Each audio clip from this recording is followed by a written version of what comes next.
तर नमस्कार मंडळी, माझं नाव आहे प्रिया आणि मी परत स्वागत करते माझ्या छोट्याशा व्हिडिओमध्ये। तर आमची तयारी चालू झालेली गावाला निघण्यासाठी। आता उद्या आम्ही निघणार आहेत, त्याच्यामुळे आज बॅग पॅकिंग वगैरे सगळं करावं म्हटलं, कारण एकही गोष्ट विसरत नाही जेव्हा आपण आधीच हे करतो, आणि ज्या दिवशी जायचं त्या दिवशी केल्याच्या नंतर बऱ्याचशा गोष्टी मला असं वाटतं की विसरतात। त्याच्यामुळे मी तरी आदल्या दिवशीच तयारी करायला चालू करते। आता हे जे कपडे आहेत ना, हे थोडेसे यूज केलेले आहेत आणि हे मला न्यायचे होते, त्याच्यामुळे या कपड्यांना इस्त्री करत होते मी।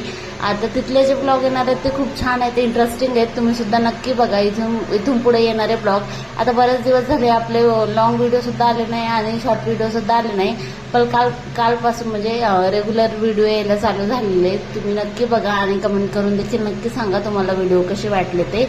आता इथं माझ्या कपड्यांच्या घड्या वगैरे झाल्याच्या नंतर या बॅगेमध्ये सगळे कपडे मी भरून घेणार आहे, कारण आणि त्याच्यासाठी मला मदत करत होती माझी लेक। तिला म्हटलं ना कोणते, आता तिची खूप जास्त गडबड चालू होती, मम्मा आपल्याला मावच्या लग्नाला जायचंय, तू कपडे कधी भरणार आहेस, कधी बॅग भरणार आहेस, चल मी तुला मदत करते। त्याच्यामुळे हे कपडे तिने सगळे अगोदर बॅगेमध्ये भरले होते आणि नंतर तिचं चाललं होतं की आता चल मम्मा तू बाकीचे कपडे टाक, मी माझे कपडे टाकले। आता हे जे नवीन ड्रेस आहेत ना, तर काही इस्त्री करायची गरज नव्हती, तर हे साऊथचे ड्रेस आहेत आणि याला वरून जर प्रेस केल्याच्या नंतर अजून छान वाटतात। आता माझे सगळे इथे जे ना प्रेस वगैरे झाले होते, आईच्या ब्लाऊजला वगैरे सुद्धा करायचे होते, ते सुद्धा करून झाले आणि त्याच्यानंतर लगेच बॅग भरायला घेतली। आता आई मला मदत करत होत्या, कोणती साडी घ्यायची कोणती नको त्या सांगत होत्या आणि माझं इकडं भरायचं काम चालू होतं।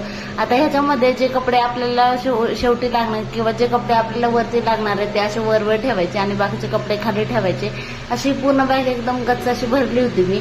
तर तुम्ही सुद्धा कपड्याची पॅकिंग कशी करता नक्की सांगा। आता उद्या आम्ही गेल्याच्यानंतर हळद आणि साखरपुड्याचा कार्यक्रम होता, त्याच्यामुळे त्याचे कपडे मी लागणारे ते वर ठेवले होते आणि नंतर आम्ही गावी जाणार होतो, तिथले जे साधे सिंपल कपडे आहेत ना ते खाली ठेवले होते।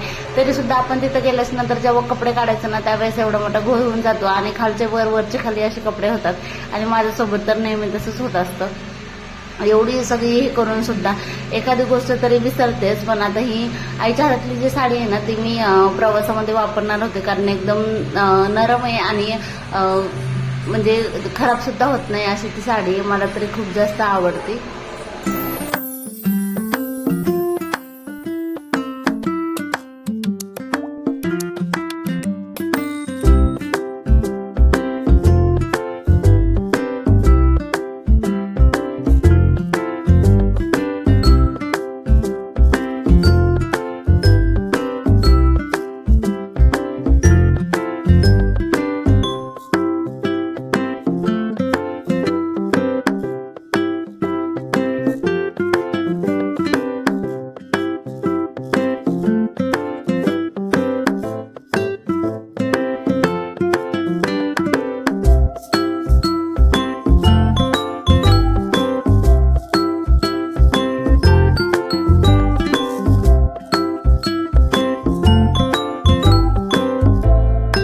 आता इथं माझी बॅग वगैरे भरून झाली आईची आणि माझी अशी दोन हे झाले होते, म्हणजे अशा दोन बॅग झाल्या होत्या।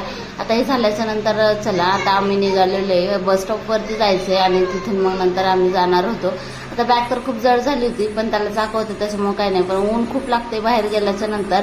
आणि इथं सगळेची तयारी चालू झालेली आणि 7 वाजता नंतर आम्ही निघालो गावी जाण्यासाठी।